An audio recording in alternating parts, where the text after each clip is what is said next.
The Human Sciences, a really short presentation by Shelby Flores. Okay, so for this presentation, our real-life situation was a survey we did in class. And the main point of this survey was to show how language can affect the person who's taking the survey. So at the beginning, we asked, how often do you lie per week? And a lot of people said many times or even 40 times. A few said that they didn't lie very much, but most of the people said they lied on a daily basis.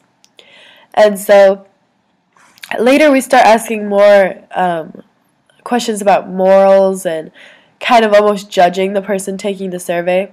And so that's supposed to make the person who's taking the survey feel kind of wary, or that they feel like they need to be giving the right answers.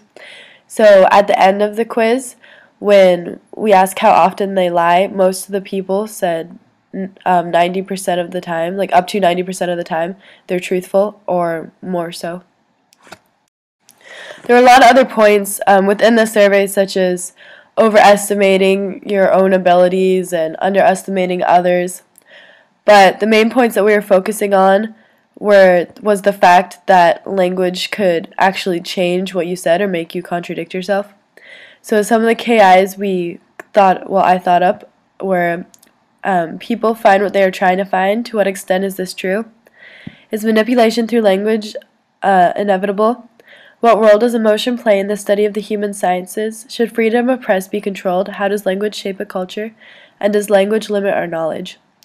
So these are all based off of the real life situation, but the one that I'm going to work on, I believe, is manipulation through language inevitable. At any given point in time, we're feeling an emotion. Humans are feeling an emotion. And whether that's because of your line of work, or whether you're biased, or whether you're just having a really bad day, your language reflects what you're feeling. And because language affects what we are able to take in, or how we perceive what knowledge we're given, and emotion affects our language, emotion affects what we can take in. And so in this way, since language is always kind of biased, since we're always biased, manipulation could be considered inevitable, since emotions you have to feel them. Okay, so the second WOK we're going to be exploring is logic or reasoning. And this kind of ties back to emotion. We're trained to try to understand what other people are feeling and decide through this how we should react in a situation. That's why when people start freaking out in like a fire, everybody runs out, everybody does the same thing. It's kind of like a lemming effect. And so if a person's language is giving off a particular emotion, we would reason that we should be feeling that way as well, or that what they're showing us has that effect. So I'm part of a family of 4. I have a younger brother and my mom and dad.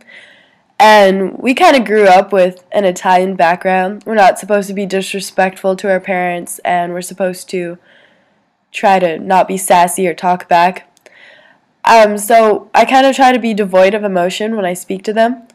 But of course, time and time again, I'm accused of being sassy, I suppose, because it's really hard to keep the language that you're using unbiased or not influenced by your emotions. It's almost impossible for me, at least.